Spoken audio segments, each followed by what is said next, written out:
ಹಿಂದಿನ ಮುಖ್ಯಮಂತ್ರಿಗಳು ಬಿಜೆಪಿಯ ಹಿರಿಯ ನಾಯಕರು ಆದಂಥ ಶ್ರೀಮಾನ್ BS ಯಡಿಯೂರಪ್ಪನವರ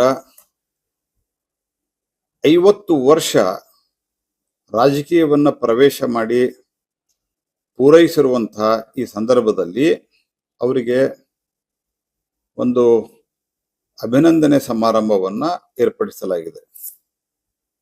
ಇದನ್ನು ಅಭಿಮಾನೋತ್ಸವ ಅನ್ನುವ ಹೆಸರಿನಲ್ಲಿ ಚಿತ್ರದುರ್ಗದಲ್ಲಿ ಇದೇ ದಿನಾಂಕ ಮೇ 9, 2026 ಇದನ್ನು ಆಯೋಜಿಸಲಾಗಿದೆ. ಇದು ಅವರ ಎಲ್ಲ ಅಭಿಮಾನಿಗಳಿಗೆ ಬಹಳ ಸಂತೋಷವನ್ನು ತಂದಿದೆ, ಹರ್ಷವನ್ನು ತಂದಿದೆ. ಯಾಕೆಂದ್ರೆ ಯಡಿಯೂರಪ್ಪನವರು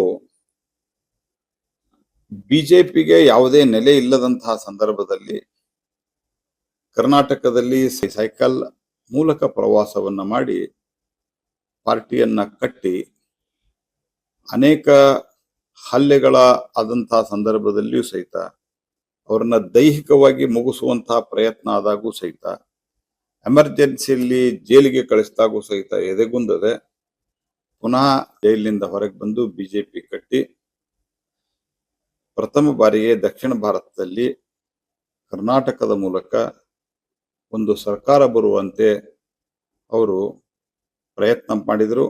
ಪ್ರಥಮವಾಗಿ ಕೃಷಿ ಬಜೆಟ್ ಅನ್ನ ಪ್ರತ್ಯೇಕವಾಗಿ ಕೊಟ್ಟಿರುವಂತಹ ಕೀರ್ತಿ ಇವತ್ತು ದೇಶದಲ್ಲಿ ಯಾರಿಗಾದ್ರೂ ಇದ್ರೆ ಅದು ಶ್ರೀಮಾನ್ ಯಡಿಯೂರಪ್ಪನವರು. ಹಾಗಾಗಿ ಅತ್ಯಂತ ಪರಿಶ್ರಮ ಜೀವಿಯಾದಂಥ ಅವಿಶ್ರಾಂತ ಜೀವಿಯಾದಂಥ ಶ್ರೀ ಯಡಿಯೂರಪ್ಪನವರು ತಮ್ಮ ತ್ಯಾಗ ಪರಿಶ್ರಮದ ಮೂಲಕ ಇವತ್ತು ಬಿಜೆಪಿ ಒಂದು ಬಲಿಷ್ಠ ಶಕ್ತಿಯಾಗಿ ಕರ್ನಾಟಕದಲ್ಲಿ ನಿಂತಿದೆ. ಸ್ವಲ್ಪ ಸಿಟ್ಟು ಜಾಸ್ತಿ, ಶೀಘ್ರ ಕೋಪಿಯಾದರೂ ಶೀಘ್ರ ದ್ವೇಷಿ ಅಂತೂ ಅಲ್ಲ.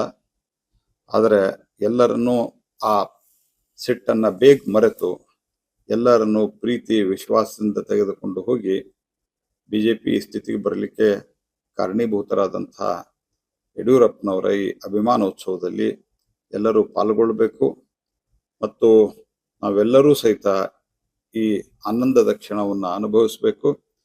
ಈ ಕಾರ್ಯಕ್ರಮದಲ್ಲಿ ನಮ್ಮ ನೆಚ್ಚಿನ ಗೃಹ ಮಂತ್ರಿಗಳಾದಂಥ ಸನ್ಮಾನ್ಯ ಅಮಿತ್ ಶಾ ಅವರು ಭಾಗವಹಿಸ್ತಾ ಇದ್ದಾರೆ. ತಾವು ಎಲ್ಲರೂ ಬರಬೇಕು ಅಂತ ನಾನು ವಿನಂತಿಯನ್ನು ಮಾಡ್ತಾ ಇದ್ದೇನೆ.